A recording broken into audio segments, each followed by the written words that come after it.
Tonight, the congressman who's been called the intellectual godfather of the Tea Party, a man who came in second, but just barely, to Michelle Bachmann in the Ames straw poll this weekend. Joining me now is Republican Ron Paul. Ron Paul, you're the most untalked about contender today after this weekend I can ever remember. You should be getting as many headlines as Michelle Bachmann. You nearly beat her, and yet, oddly, the media seem completely obsessed with her and not obsessed with you. Why is that? Well, I should be asking you. You're part of the media. It's the media that picks and chooses, so I should ask the media what's going on here. I'm making my statement. I've got you on my show. So I'm looking for an explanation, too.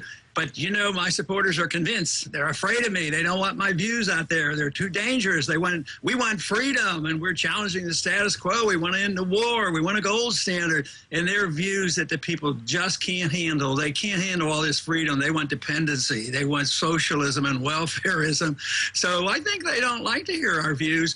But I think we'll make the best of it, and we'll do very well. I think that the Internet still is alive and well, and programs like yours will still have me on. Well, we certainly will, because it's a fascinating part of the preliminary stage, if you like, of the election battle. What do you think of Michelle Bachmann? She clearly thinks that she has a chance now of becoming the nominee. What is your view? Well, she does. Her name's on the ballot. She did very well in a straw poll, and she does identify with, you know, some independent thinking people. She does not want to be seen as status quo in the establishment. So I know her well, and we've been friends. I just disagree with her views because I don't think she's that far from the status quo as I would like her to be, and I would like this country to be. So her views are quite different on personal civil liberties and different on foreign policy, and therefore they will be different on personal liberty and spending habits as well. I mean, a lot of Democrats are putting it about today that Michelle Bachmann and you are threats and should be taken seriously or dangerous. That normally means a coded language for they would love you both to do well because it'll rip the Republicans in half and probably guarantee President Obama wins the next election. Well, I don't know. I'm not too frightened about that. I think I do very well with the independents, and, you know, even your own station there, when you do polling, I come out either first or second against Obama. So I think the Democrats fear me. You know, when they try to pick who they want to run against, and when the Democrat picks, they say, well, we'd fear mostly John Huntsman. That's who we fear. They never bring up the subject that I would slash into Obama's civil libertarian viewpoints. He doesn't really follow through on belief in personal liberties. And he does not, you know, support, you know, ending the wars. He expanded the wars. So the progressive base has really left Obama. So I think the establishment that doesn't want the status quo challenge would be most opposed to me. And quite frankly, the leadership in both parties are very supportive of the wars, are very supportive of the Federal Reserve. They're very supportive of the entitlement system. So therefore, both media and party-wise, they would be very, very nervous about us getting the expression of support that we've got, and they want to squelch it if they can. So I don't think it's unusual. I've been used to this. This has been going on for a long time. So this is nothing exactly new. Sometimes I'm very pleased with the progress we're making, and when we can win a poll, essentially tied in this poll in Iowa, I think it shows great strength for our viewpoints and for our campaign. But tell me this, I mean, you're 75 years old now. You've served 12 terms in Congress. You've had 2 unsuccessful runs at the White House. And yet, perversely, despite all that, you actually have arrived at a position now where your views are more and more in line, I would imagine, with many, you know, average Americans. They are fed up with Washington behavior. They can see that there is a need to cut spending dramatically. I would imagine most Americans are beginning to think that the troops should come out of Afghanistan and Iraq as well. This could be your time, couldn't it, Ron? But it might be your last chance. I would think we do have a very good chance, but I usually summarize this when I'm at the rallies where we have good turnouts, and I get a lot of applause. Freedom is popular. People like to be free, and especially when they see the failure of government. That's why so many people are coming our way, even those who would like these government programs and depend on governments. They realize we're flat out broke. This is one of the reasons why we're getting support on ending these wars. Even if they say, well, we need to be over there, we need to fill the vacuum, and we're afraid things are going to happen. But they know we can't afford it. We have to borrow the money. We fight these wars. And they're talking about starting new ones all the time. We can't even keep up with all this. So this is very popular with the young people especially. Freedom is a fantastic idea. And when you see the failure of government, we become more popular, our views become more prevalent, and we are more mainstream than ever before. And the most magnificent thing is they have understood, you know, exactly how we pay for this. We can't tax enough, we can't borrow enough. So more and more people are understanding the Federal Reserve has something to do with this. Oh, you mean they print this money? The money's not backed by anything? People are shocked. And then when you find out a third of the $15 trillion they pumped into the economy went to foreigners, some of them might have gone even to the British banks for all we know, you know. So no, people are upset because they don't like to see the rich bailed out, the middle class shrunk, and the poor losing their houses. That's what they're fed up about. And the Austrian Free Market School of Economics explains it. We predicted it would happen. And believe me, the people are waking up to that fact. Let me put this to you, Rob, because you're a charismatic guy. You did very well in this straw poll. It doesn't mean an awful lot, but it's an indicator that you have a popular vote there. You nearly won it.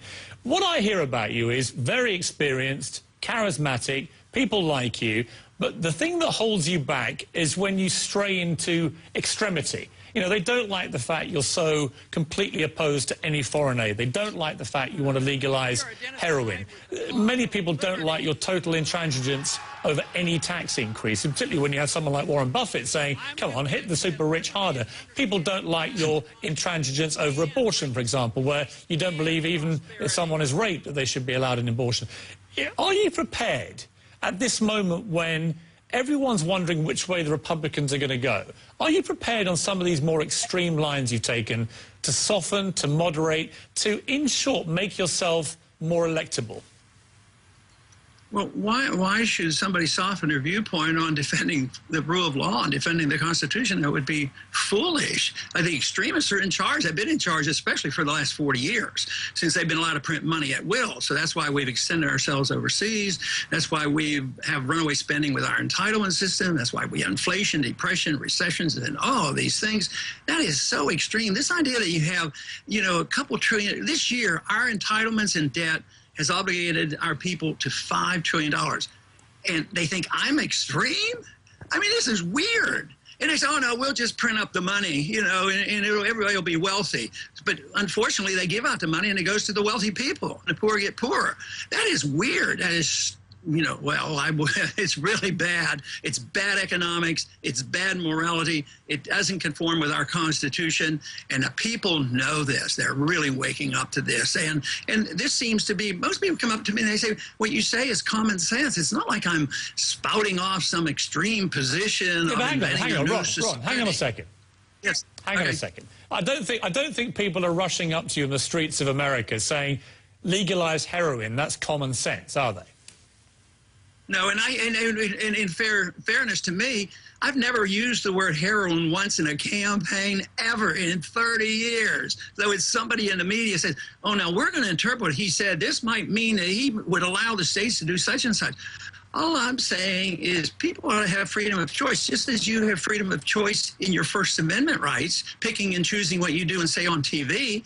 I just think personal choices. I mean, I usually use the example of personal choices to say, why is it that the federal government comes down with a SWAT team to arrest people who drink raw milk? You know, what has happened in this country? So I never use the drug as an example because I know how people demagogue it. But it is true. You know, there was a time in our history, not too long ago, there were no federal laws against marijuana in 1937 before that. So this is rather new. We've spent $1 trillion on the war on drugs, and it hasn't done one thing except enhance the drug dealers. So this idea, you can take my philosophy, and I'm not accusing you of doing it, but others have, take my philosophy and say, Oh, Ron Paul, his philosophy is he's going to legalize heroin. You know, that's a gross distortion. I want to legalize freedom. I want to legalize freedom. Pardon me? If you're such a protagonist for people's choice and freedom of choice, why are you so implacably opposed to same-sex marriage and to any form of abortion under any circumstances? That's not supporting choice, I think you're mixed. I think you're mixed up. I'm against the marriage amendment, and I believe people can do what they want. I don't even want the government involved in marriage. Anybody can do what they want and call it whatever they want. They shouldn't force their will on other people. And on abortion, I just recognize as a physician and scientist that life does exist prior to birth. There's a legal right to it, and there's a biological definition of it. And most people don't think about it, that if you say that the woman has a right to do what she wants with her body and what is in her body, that means that an 8-pound baby a month before birth can be destroyed and the doctor be paid for it. There's something awfully bizarre about a society that says, oh, that's okay because it's a woman's body. And every argument for all abortion endorses the principle that you can take that life and abort it and kill it. And I had to witness this. It's very, very disturbing. So I think that somebody has to speak for the weak and the small, and they do have legal rights. If you're in a car accident and a woman's pregnant and her baby dies, this is homicide. You've committed a very serious crime. You killed a life. So this whole thing that is simple, the woman's right to do what she wants with her own body, no, you have to deal with the fact, you have to decide, is there a real life there? And there is a real life there. I'm liable as a physician. If the woman comes in, if she's a week pregnant or 10 months pregnant or was 9 months pregnant, if I do something wrong, rightfully so, I can be liable for injuring the fetus. So if I give her the wrong medication, I'm liable for this. To pretend that life doesn't exist, that's like putting blinders on. And I don't talk a whole lot about it, but I made the emphasis the other day that if you truly care about liberty, you have to understand life. Because how can I defend a woman's or any individual's right to lead their own life as they choose and even do dumb things and drink raw milk or whatever they would want to do? At the same time, say that life is not precious and we can throw away a life even if it weighs 8 pounds because it's within the woman's body. I believe in property rights. I believe that a baby in a crib deserves protection, even though I honor property and a house is our castle. But nobody would say, oh, a woman after the baby's born, we can kill it. And today we have all these abortions done, but if a young girl is in a desperate situation and she happens to deliver her baby and kills it, she's arrested immediately. But if she'd have done it a day before, there was no crime and the doctor gets paid money. That even if you just divorce this all from the law and enforcement of law, but morality, our society has to decide whether that's morally right or wrong in dealing with this. I have high respect for life, therefore I have high respect for liberty. Okay, and it's Ron, hard to separate. You've made your point very forcefully.